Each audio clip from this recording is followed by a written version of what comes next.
ang mga kwento ng pag-ibig, kwento ng buhay at kwento ng pag-asa dito sa Barangay Love Stories. Love Stories.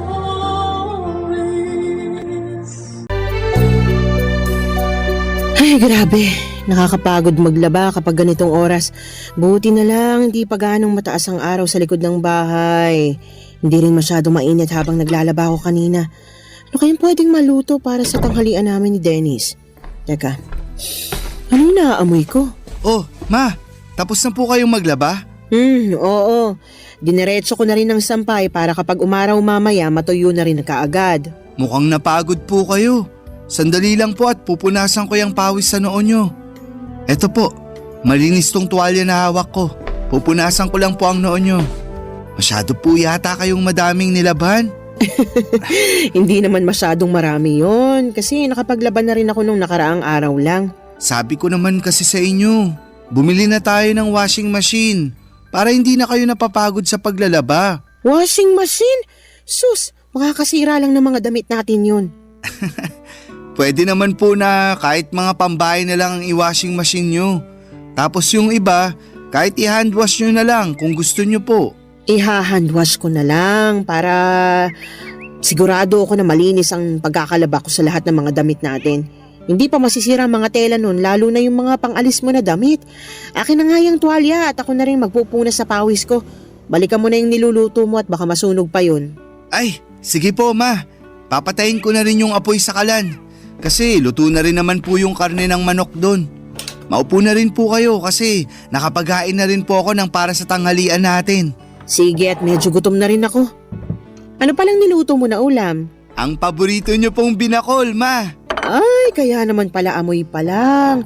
Mukhang napakasarap na ng niluto mo kasi paborito ko. Sana nga po magustuhan nyo. Alam nyo naman po na hindi talaga ako madalas magluto. Nagulat nga ako nang may maamoy akong ulam mula sa kusina. Yung pala nagluluto ka na ng pananghalian natin.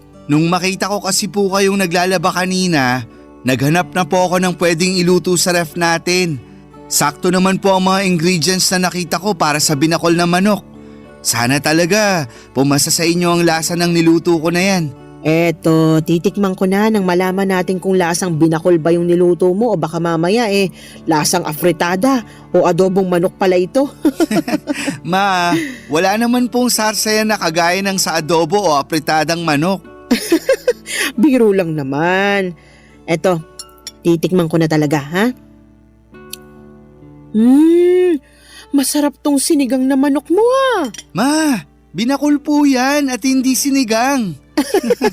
Pero seryoso na anak, masarap tong niluto mong binakol na manok. Talaga po, Ma? Walang halong biro? Walang halong biro. Pwede ka na ngang mag-asawa sa sobrang sarap nitong niluto mo. Asawa agad, Ma? Hindi ba pwedeng girlfriend muna? Bakit, meron na ba? Nako, mukhang meron na nga. Kung meron man, ipapakilala ko po kaagad sa inyo. Saka, wag po kayong mag-alala. Hindi ko naman po pinapabayaan ang pag-aaral ko. Alam ko naman yon. Napakatalino mo kaya. Siyempre, kanino pa ba naman ako magmamana kung hindi sa paboritong mama ko? Para namang may iba ka pang mama, ha? Kumain na nga tayo habang mainit pa tong masarap na binakol na niluto mo. Papa Dudut, simple lang naman ang naging buhay ng pamilya namin noong nabubuhay pa ang asawa ko. Sa construction site, nagtatrabaho si Ed bilang foreman at ako naman ay nagpatuloy sa pagtuturo ko sa school. Nang ipinagbuntis ko si Dennis, naging masela ng kalagayan ko. Kaya kinailangan ko nang mag-resign. Gusto ko na rin sanang bumalik sa pagtatrabaho noong nakapanganak ako, pero nakiusap si Ed na mag-focus na lamang daw sana ako sa pag-aalaga ng anak namin. Pinagbigyan ko naman siya kasi nangako siya. Nagagawin niya ang lahat para hindi kami mahirapan sa mga gastusin. Tinupad ni Ed ang pangako niya na yon. Kaya madalas siyang mag-overtime para madagdagan ang kinikita niya sa trabaho. At alam niyo, sa totoo lang, may bahagi ng sarili ko ang hanggang ngayon nagigilty pa rin dahil pakiramdam ko. Masyado kong iniasa lahat ng responsibilidad sa asawa ko. At yun ang naging dahilan para maaga niya kaming iwanan ng anak ko. Pero mula nang mawala siya ay nangako ako na gagawin ko ang lahat para maibigay ang lahat ng pangangailangan ng anak ko. Magpapakananay at tatay ako para sa nag-iisang anak namin ng asawa ko. Sinuklian naman ni Dennis ang lahat ng pagsusumikap ko para maitaguyod ang buhay namin. Naging napakabuti niyang anak sa akin. Nag-aral siya ng mabuti hanggang college hanggang sa napapansin ko noon na napapadalas na medyo ginagabi ng uwi ang anak ko, Papa Dudut.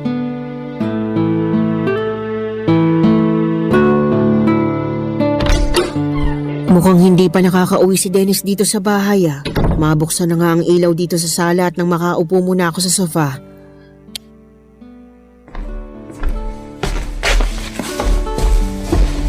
Ay, nakakapagod yung mga klase ko kanina.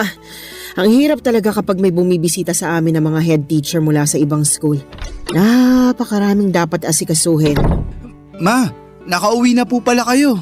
Kakadating ko lang dito sa bahay, nagpapahinga lang ako ng konti tapos mag-aasikaso na ako ng pagkain para sa hapunan natin. Nagugutom ka na ba? Hindi pa naman po. Uupo na lang din po muna ako dito sa sofa. Gusto mo bang buksan natin ang TV? Hindi na po, kasi wala naman po akong inaabangan na palabas sa TV ng ganitong oras. Sige, pero bakit parang napapadalas yata na ginagabi ka ng uwi ngayon? May inaasikaso lang po ako. Tungkol ba yan sa introduction ng research paper ninyo? Hindi po, ma. Baka napapadalas na masyadong pagsama mo sa gimikan ng mga kaibigan mo ha? At napapabayaan mo ng pag-aaral mo. Wala namang problema sa akin kung kanino ka pa bumarkada, basta hindi makakaapekto sa pag-aaral mo. Hindi po ako gumigimik. Kasi wala rin naman po akong hilig sa paglalakwatsa o pagtambay sa kung saan-saan. Saka, konti lang din naman po ang kaibigan ko sa school. Ayoko rin ang nakikipag-usap sa kung sino-sinong estudyante na walang kinalaman sa subject ko. Mabuti naman. Pero bakit nga napapadalas na ginagabi ka ng uwi dito sa bahay? Ang totoo po, naghahanap po kasi ako ng trabaho. Trabaho? Para saan? Para sa OJT mo na ba yan sa susunod na taon? Hindi ba masyado pang maaga para asikasuhin mo ang OJT mo? Hindi po para sa OJT yung trabaho na hinahanap ko. Para saan nga? Nakukulangan ka na ba sa allowance na binibigay ko sa'yo? May gusto ka bang bilhin kaya nagdesisyon ka maghanap ng trabaho? Tumaas na bang tuition fee mo at hindi ka nang nagsasabi sa akin?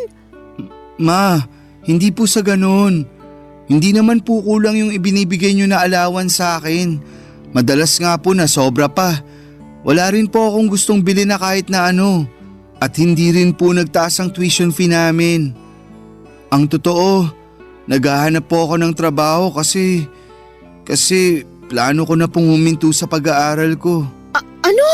Anong sabi mo, Dennis? Nagbibiro ka lang, di ba? Pinaprank mo lang ako kaya sinasabi mo yan ngayon. Hindi po ako nagbibiro at mas lalong hindi ko po kayo pinaprank.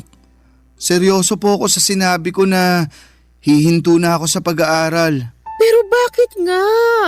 Anong pumasok sa isip mo basta ka nalang gumawa ng ganyang klaseng desisyon? Ma, sana po maintindihan niyo ang desisyon ko na to kasi sa totoo lang, hindi rin po ito madali para sa akin. Mas lalong hindi madali para sa akin yung sinasabi mo. At hindi kita maiintindihan hanggat hindi mo pinapaliwanag na maayos kung bakit gusto mong huminto sa pag-aaral. Sorry po, ma. Kailangan ko lang po talagang gawin to kasi buntis po yung girlfriend ko. May girlfriend ka? Opo. At magkakaanak na po kami kaya kailangan ko po siyang panagutan. Ito po ang dahilan kung bakit nagdesisyon ako na hindi na mag-e-enroll sa susunod na semester. Magtatrabaho na lang po ako para sa magiging anak namin. Papadudot masasabi ko na maswerte ako sa dalawang lalaki na ibinigay sa akin ng Diyos. Responsable at mabait na asawa si Ed. Pati na rin sa malambing at matalino kong anak na si Dennis. Akala ko talaga noong Mawala si Ed ay hindi ko nakakayanin na magpatuloy pa sa buhay. Mula kasi nang maging mag-asawa kami, lahat ng bagay sa buhay ko ay nakaplano ng kasama si Ed. At paano ko pa susundin ang mga plano na yon kung hindi ko na makakasama ang asawa ko? Iniisip ko na lamang na kailangan ko pa ring magpakatatag para sa anak ko. Dahil ako na lang ang pwedeng asahan ni Dennis, Papa Dudut. Mabuti na lamang at lumaki talagang mabait, malambing, masunurin at matalinong bata ang anak ko. Hindi niya ako binibigyan ng sakit ng ulo at bonus na lang talagang mahusay siya sa mga klase niya. Masasabi ko rin na marami siyang namana sa tatay niya. Kasama na doon ang hilig na bumuo ng mga malalaking pangarap para sa hinaharap. Pareho din sila ni Ed na pangarap na mabigyan ako ng malaki at maayos na bahay. Ang sabi ko naman, masaya na ako sa simpleng buhay na meron ako basta kasama ang anak ko. Ang hindi ko inaasahan noon, yung malaking pagbabago na mangyayari dahil sa pagpasok ng bagong tao sa buhay namin, Papa Dudut. Barangay Love Stories. Barangay Love Stories. Papa Dudut, sa totoo lang, gusto kong magalit nang sabihin sa akin ni Dennis na nakabuntis siya ng babaeng hindi ko pa nakikilala. Hindi ako nagagalit kasi masisira o magbabago lahat ng mga plano at pangarap ni Dennis para sa akin. Yung inis at sama ng loob na nararamdaman ko ay para sa anak ko.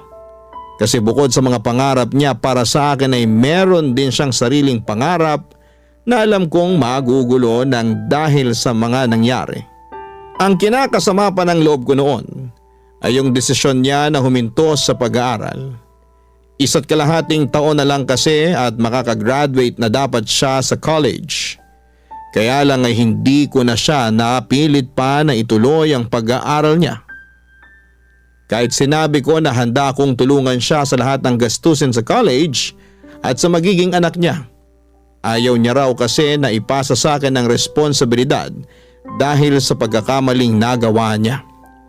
Sinabi ko naman sa kanya na hindi isang pagkakamali ang makabuntis ng babae. Sadyang naging mapusok lamang sila at hindi nakalimutan na maging responsable sa mga desisyon na ginagawa nila noon, Papa Dudut.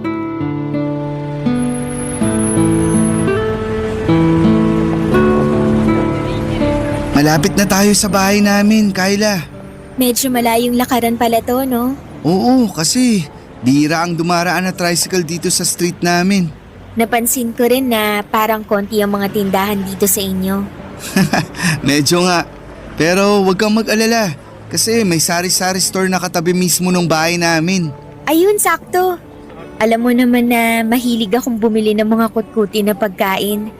Mas okay talaga na may malapit na tindahan sa atin. Pero sa totoo lang, kinakabahan na ako. Kasi baka hindi ako magustuhan ng mama mo. Sobrang bait ng mama ko. Kaya sigurado ako na magugustuhan ka niya at magkakasundo kayong dalawa. Nandito na tayo sa bahay namin. Pagpasensya mo na lang kasi simple lang tong bahay namin. Uy, ang ganda kaya ng bahay nyo, Dennis. May gate pa bago yung mismong pinto ng bahay. Ang ganda pa ng mga halaman dito sa garden nyo. Naku, alagang-alaga ni mama yung mga halaman na yan. Pasok na tayo sa loob. Kasi sigurado akong excited na rin si mama na makilala ka.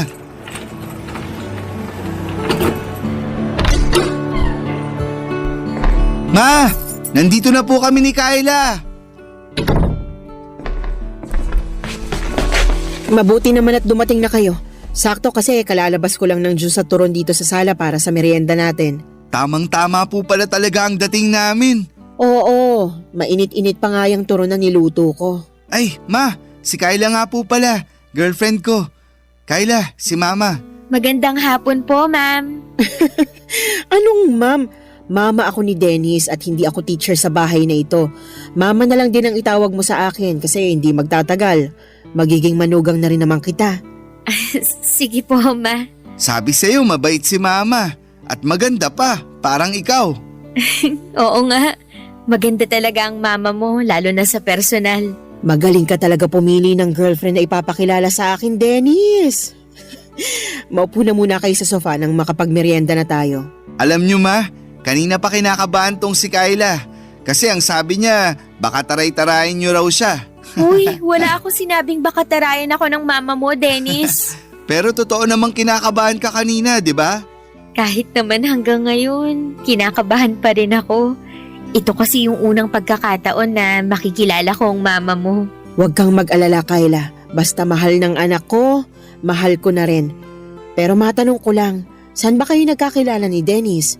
Wala pa kasi siyang masyadong nakukwento sa akin tungkol sa'yo. Sa school din po kung saan nag-aaral si Dennis.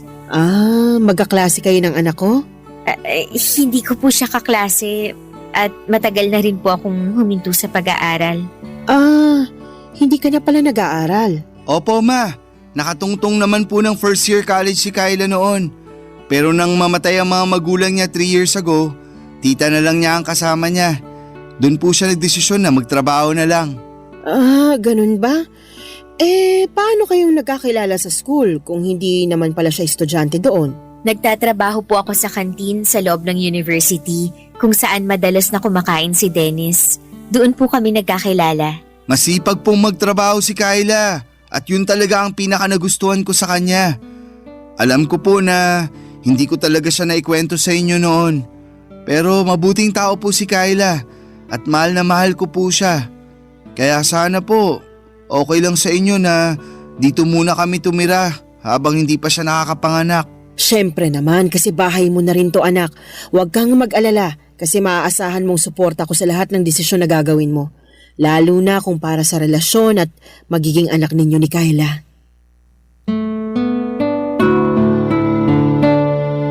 Papadudot, wala talaga akong alam na kahit na ano tungkol kay Kyla. Ni hindi ko alam na may girlfriend na pala ang anak ko. Ang akala ko noon ay nakafocus siya sa pag-aaral niya, yun pala ay may ibang tao na siyang binibigyan ng atensyon, papadudot. Pero noong araw na nakilala ko naman si Kyla, ang naisip ko kaagad ay makakasundo ko siya dahil mukha siyang mabait na babae. Nalaman ko rin noon na halos 3 taon na pala ang tanda niya kay Dennis.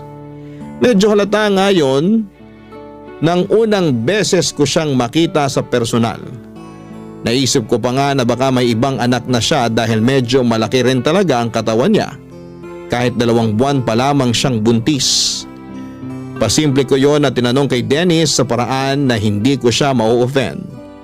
At sinabi naman niya na wala pang ibang anak si Kyla at sadyang may kalakihan lang din ang katawan nito, papadudot.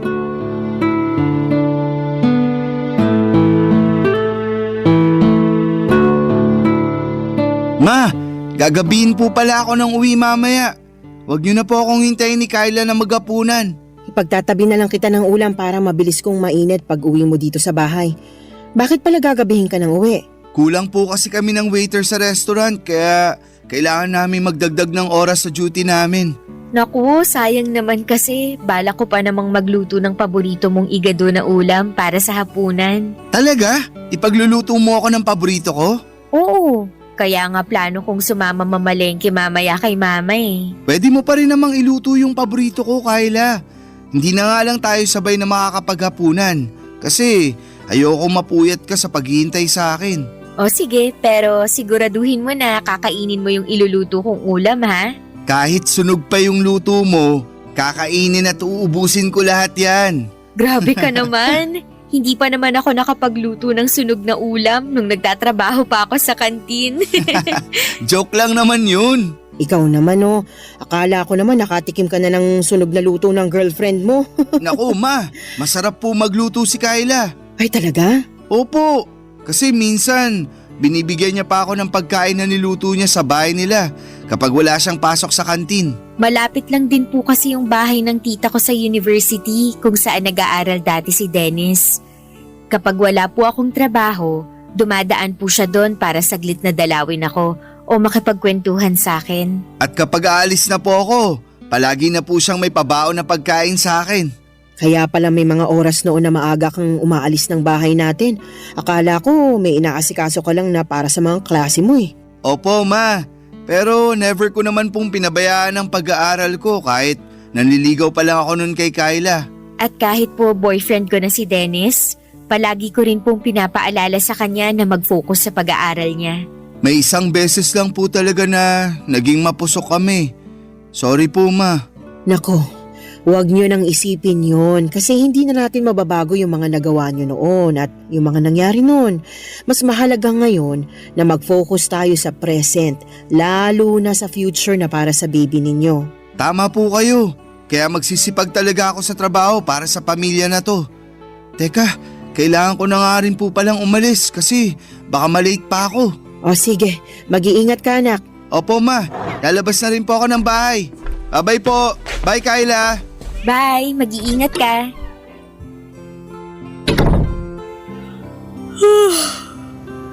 Ang dami ko po palang nakain na pandesal at pansit. Napansin ko nga rin yan. Mabuti naman at nagustuhan mong binili kong pansit dyan sa malapit na tindahan para sa almusal natin. Masarap din po kasi talaga yung pansit kahit wala masyadong gulay. Ayos din po yun dahil hindi rin ako mahilig sa gulay. Pareho pala kayo ni Dennis na hindi mahilig kumain ng gulay. Pero ngayon po, pinipilit ko naman na kumain ng gulay para sa pinagbubuntis ko. Inaantok na tuloy ulit ako. Oh, saan ka pupunta? Papasok po muna ako sa kwarto namin ni Dennis. Akala ko sasamahan mo kung mamalengke. Naku ma, tinatamad na po ako lumabas ng bahay. Ah, ganun ba? Sige, ako na lang ang bibili ng mga sahog na gagamitin mo sa lulutuin mo mamaya. Kayo na lang din po siguro magluto mamaya. Hindi rin naman makakauwi ng maaga si Dennis. Sa ibang araw na lang po ako magluluto para sa kanya. Sige po, pasok po muna ako sa kwarto at nakakaramdam talaga ako ng antok. Kung maglalaba po pala kayo, pakisama na lang din po sana yung mga damit namin para hindi nakatambak sa kwarto. Magpapahinga po muna ako. Papadudot, nagkamali pala ako sa naging first impression ko kay Kyla. Noong unang mga araw kasi niya sa bahay, naging maayos talaga ang pakikitungo niya sa akin. Pati na ang pag-asikaso niya sa mga gawaing bahay.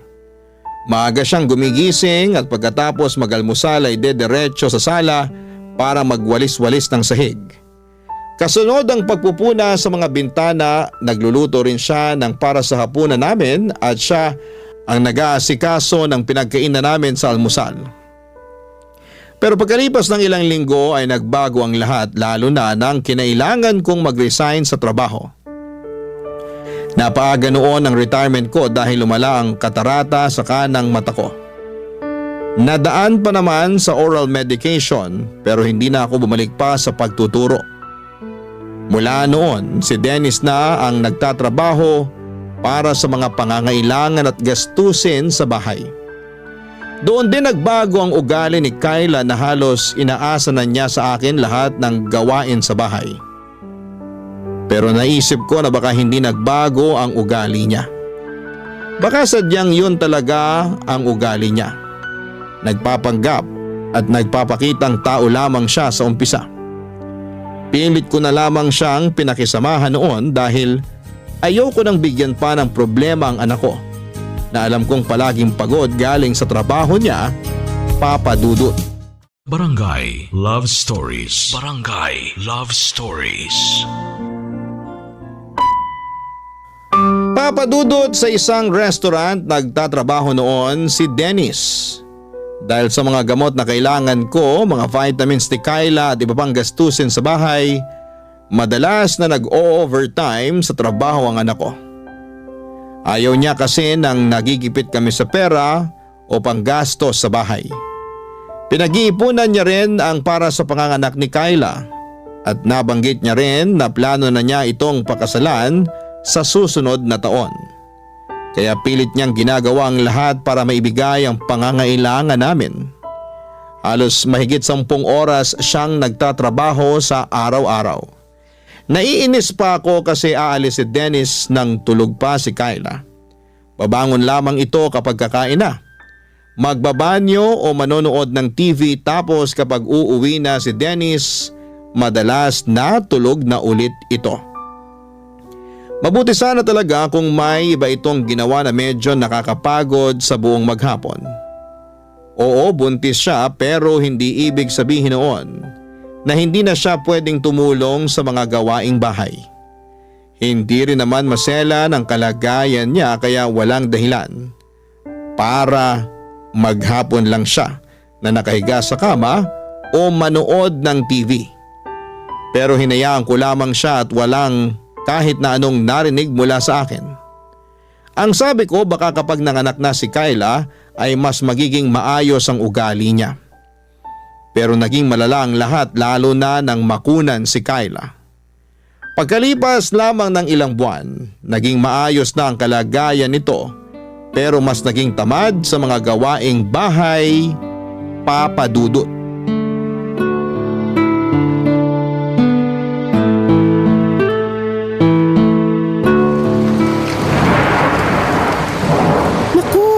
Lakas ng ulan sa labas ng bintana, kung kailan naman patapos na ako dito sa niluluto ko. Mababasa pa yung mga nilaban ko kahapon. Mapakuha ko na nga lang muna yun kay Kyla. Kyla! Kyla! Pakisilong mo na nga muna yung sinampay sa labas bago pa tuluyang mabasa ng ulan. Kyla! Naririnig mo ba ako? Ang sabi ko, pakisilong mo na yung mga sampay natin. Hindi ko na maiwan tong niluluto ko rito, Kyla. Sige po, Ma. Isisilong ko na po. Mabuti naman at lumabas na rin siya ng kwarto. Buong araw na lang siyang nakakulong doon at hindi man lang magwalis sa sala. Lahat na lang ng kailangang asikasuhin dito sa bahay, ako nang gumagawa. Haluin ko na nga munang mabuti itong mga gulay. Ayan, mukhang ayos na itong niluluto ko rito. Mapatayin na ang apoy sa kalan at silipin ko muna si Kyla kung nagtitiklop na ba siya ng mga sinilong na damit. Kyla! Tinitiklop mo na ba yung mga sinilong mo mula sa labas? Ay teka, nasaan ang babaeng yun? At talagang iniwanan lang dito sa sofa yung mga damit na kinuha niya mula sa sampayan? Ay, mga basa pa yung iba sa mga ito. Tapos sinama na niya sa mga tuyong damit. Talaga namang magsisilong na lang ng mga damit, hindi pa inayos. Kailan mo ba aayusin ang mga kilos mo dito sa bahay na ito, Kyla? Bakit naman po hindi kayo kumakatok bago niyo binuksan yung pinto at pumasok dito sa kwarto namin? Bukas tong pinto ng kwarto nyo kaya hindi na ako kumatok. Eh bakit po kayo nandito? Mamaya pa naman po ako kakain ng tanghalian pagdating ni Dennis. Hindi kita pinuntahan dito para sabihing nakahain ng tanghalian mo sa lamesa. Hindi ba ang sabi ko sa'yo? Isilong mo yung mga sinampay sa labas dahil umuulan na. Opo, at sinunod ko po ang utos nyo na isilong ang mga sinampay. Nilagay ko na nga po lahat sa ibabaw ng sofa. Kaya ano pa po bang kinakainis nyo dyan? Ginawa ko naman po yung inuutos nyo sa akin. Ayun na nga eh!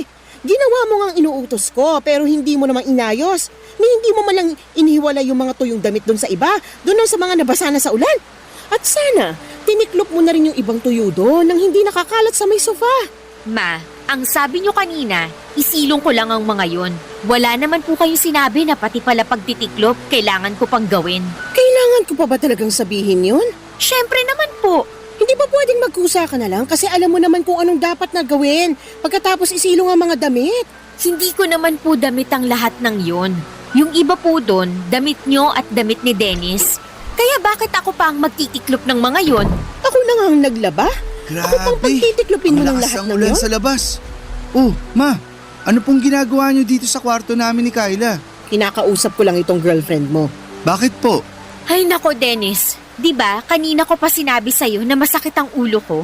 Oo, nabanggit mo nga bago ako umalis kanina para kumuha ng updated police clearance ko. Ayan kasi si Mama. Inutusan pa ako na lumabas para isilong ang mga damit kanina. Naulanan ako kaya lalong sumakit ang ulo ko. Tapos ngayon, inuutusan pa ako na tiklopin ang lahat ng mga damit na sinilong ko kanina. Ma, bakit naman po kay Kyla niyo pa pinapagawa yun? Pwede naman pong ako na lang ang magtupi ng mga damit mamaya.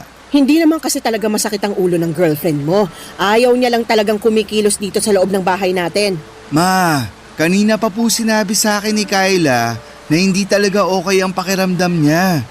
Basta, ako na po ang magtutupi ng mga damit mamaya.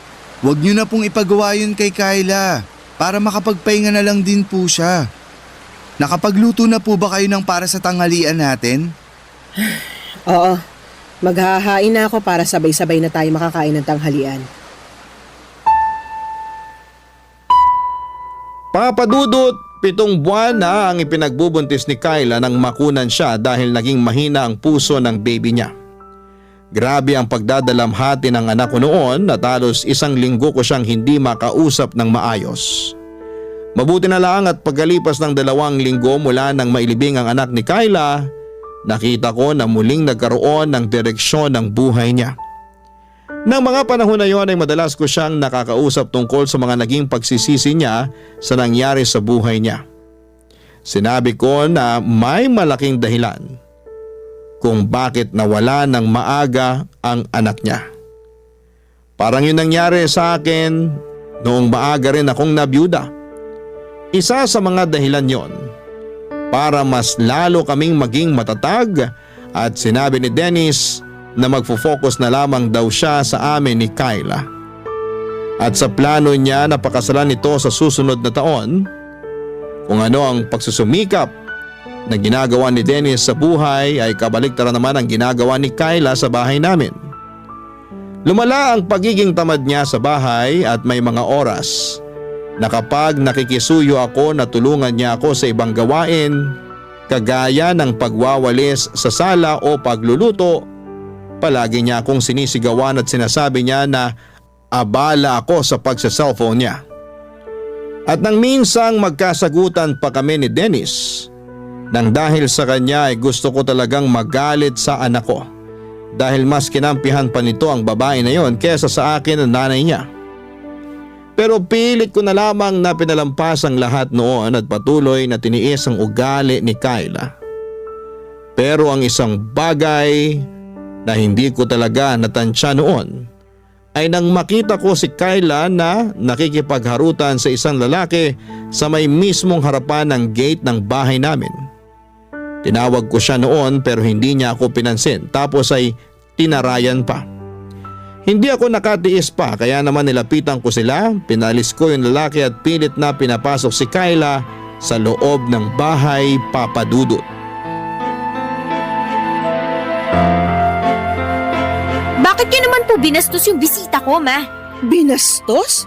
At siya pa talaga yung nabastos? Tama ba yung ginawa niyong paghaharutan sa harap mismo ng bahay ko? Ano pong paghaharutan ang sinasabi niyo?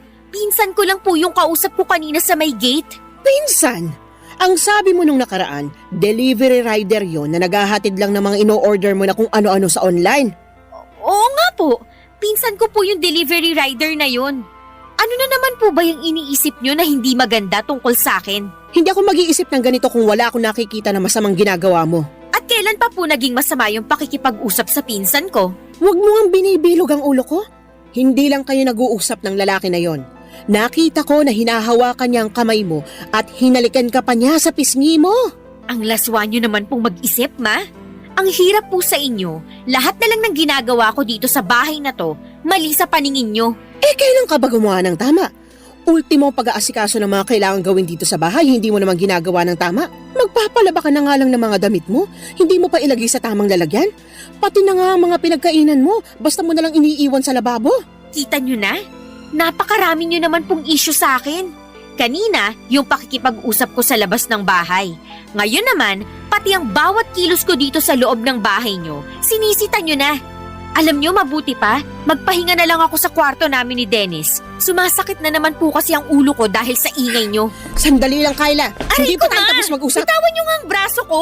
Huwag mo kasi akong talikuran dahil nag-uusap pa tayo. Pwede po bang hayaan niyo na lang akong pumasok sa kwarto namin? Tapos ano? Magkukulong ka na naman dyan buong araw? At lalabas ka na lang kapag kakain na? Kung may issue po kayo sa akin, si Dennis na lang po ang kausapin niyo. Papasok na po ako sa kwarto kasi ayoko na po makipagtalo sa inyo. Sabi ng hindi pa tayo tapos Nasasaktan mag-usap. na po ako. Bitiwan niyo nga po yung braso ko. Ano pong nangyayari dito? Nasa pinto pa lang ako. Naririnig ko na po ang mga sigawan nyo. Mabuti naman at umuwi ka na. Si mama kasi, kanina pa ako sinisigawan. Tapos ang higpit pa ng hawak niya sa braso ko. Tingnan mo oh. Halos magmarka na ang kamay niya sa balat ko. Ma, bakit nyo naman po sinisigawan at sinasaktan si Kyla? Hindi ko siya sinisigawan at mas lalong hindi ko siya sinasaktan. Gusto ko na kasing magpahinga, pero ayaw niya pa akong papasukin sa kwarto natin. Ano ba talagang nangyayari dito? Yung girlfriend mo kasi, Nakita ko nakikipagharutan sa ibang lalaki dyan sa labas ng bahay natin. Doon pa talaga sa may gate natin. Kayla, ano tong sinasabi ni Mama? Hindi naman totoo yon. Hindi totoo? Kahit nakita ko na hinawakan niya ang kamay mo at hinalikan ka niya sa pisngi mo? Minsan ko nga lang po kasi yon na binibigyan nyo ng mali siya. Kung nabibilog mo ang ulo ng anak ko, huwag mo ko igaya sa kanya. Hindi mo ko maloloko, Kayla. Pwede po bang tigilan nyo na nga po yung kakaisip ng kung ano-ano tungkol sa akin? Alam ko naman kasi talaga na ayaw nyo sa akin kaya gusto nyo akong siraan sa anak nyo. Hindi kita sinisiraan sa kanya. Nagsasabi lang ako ng totoo. Nagsasabi lang din po ako ng totoo. Sadyang marumi lang po ang isip nyo kaya kung ano-ano na lang yung lumalabas sa bibig nyo. At ako pa talaga ngayon ang madumi mag-isip? Sino pa po ba? Kayo lang naman po yung walang tigil sa pagbabantay sa bawat galaw ko dito sa bahay na to. Teka, wag na nga kayong magsigawan ni Mama, Kayla. Hindi naman kasi ako nag-umpisa nito. Yang mama mo. Palibasa, sampid lang ako dito sa bahay kaya ginaganyan nyo na lang ako. Tama na, wag ka nang umiyak. Gusto ko lang naman talagang magpahinga muna. Pero ayaw niya akong papasukin sa kwarto natin. Palagi niya na lang binabantayan bawat kilos ko dito. Kulang na nga lang, pati paghinga ko dito sa loob ng bahay na to, bantayan niya. Tama na, wag ka nang umiyak. Sige na, pumasok ka na muna sa kwarto natin. Pero Dennis! Mamaya na lang po tayo mag-usap. Gusto ko na lang din po sana munang magpahinga. Papa Dudut, matagal ko nang napapansin ang mga kakaibang kinikilos noon ni Kayla na pinagsasawalang bahala ko lang madalas. Kapag nakalis na si Dennis ng bahay papunta sa trabaho niya, maririnig ko na si Kayla sa loob ng kwarto nila na halos bumubulong na parang may kausap. Minsan nang nasilip ko siya sa loob ng kwarto nila. Nakita ko na may hawak siyang cellphone at nakangiti habang parang kinikilig sa kausap niya. Napapadalas din yung lalaki na kausap niya noon na pumunta sa may gate ng bahay namin. Nung unang nakita ko siya na kausap ni Kayla sa may gate ay nag-usisa ako at sinabi niya na nagdi-deliver lamang daw ito ng item na in-order niya online. Hanggang sa halos araw-araw na silang nagkakausap noon. May mga araw din noon na umalis siya sa bahay kapag nasa trabaho na si Dennis. At ang paalam niya ay pupunta siya sa isang kaibigan. Uuwi siya bago makauwi si Dennis sa bahay. Pero minsan, Papa Dudut, naunang umuwi si Dennis sa kanya at nagtaka ang anak ko kung bakit wala si Kayla sa bahay. Hindi raw ito nagpaalam o nag-text sa kanya na aalis ng bahay. Ang sabi lang ni Kayla nang makauwi siya ay may dinalaw lamang itong kamag-anak kaya ginabi ng uwi. Pero iba na ang pakiramdam ko noon dahil nakita ko na noong magkausap sila ni Dennis. Hindi makatingin ng diretso sa kanya si Kayla. Hanggang sa nakita ko ang paghaharutan ni Kayla sa may gate at paghaligpan ng lalaki sa pisngi nito. Hindi ako pwedeng magkamali sa nakita ko at alam ko na hindi yon kamag-anak ni Kayla. Pero alam nyo yung mas masakit. Yung mas kinampihan at pinaniwalaan siya ng anak ko kesa sa akin. Wala akong ibang hinihiling noon kung hindi ang mapabuti ang anak ko at maging masaya siya sa kung sino man ang babaeng mapipiling niyang mahalin. Kahit na hindi ko tanggap si Kayla, ay pinilit ko siyang pakisamahan. Pero ako pa ang lalabas na masama sa lahat. Pagkatapos ng pagtatalo namin na yon ay nag-decide si Dennis na umalis na sila ng bahay ni Kayla. Nangupahan sila sa hindi kalayuan mula sa bahay ko. At isang beses sa isang linggo ay dinadalaw na lamang ako ni Dennis sa bahay. Kapag dinadalaw ako ng anak ko ay iniiwasan namin na pag-usapan ang tungkol sa relasyon nila ni Kayla para hindi kami magtalo. Papa Dudut, ang dahilan talaga ng pagsulat ko ngayon ay para humingi ng payo sa kung ano ang dapat kong gawin. Sigurado kasi ako na niloloko ni Kayla ang anak ko pero ayaw naman akong paniwalaan ni Dennis. At ayoko na rin na mas lalo pang magulo ang relasyon namin ng anak ko. Kaya hindi na ako naglalakas loob na makialam sa relasyon nila.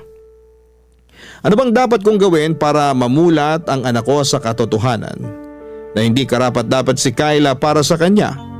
Sana'y matulungan ninyo ako sa problema kong ito, Papa Dudut. Ang inyong forever kapuso at kabarangay, LC. Barangay Love Stories. Barangay Love Stories. Nalilito pa rin sa life ang ating kabarangay. Ano kaya ang maipapayo mo sa kanya? Ibahagi mo yan sa ating comment section para mabasa rin niya. Nagustuhan ng iyong napakinggan? Ituloy yan via live stream sa www.gmanetwork.com/radio.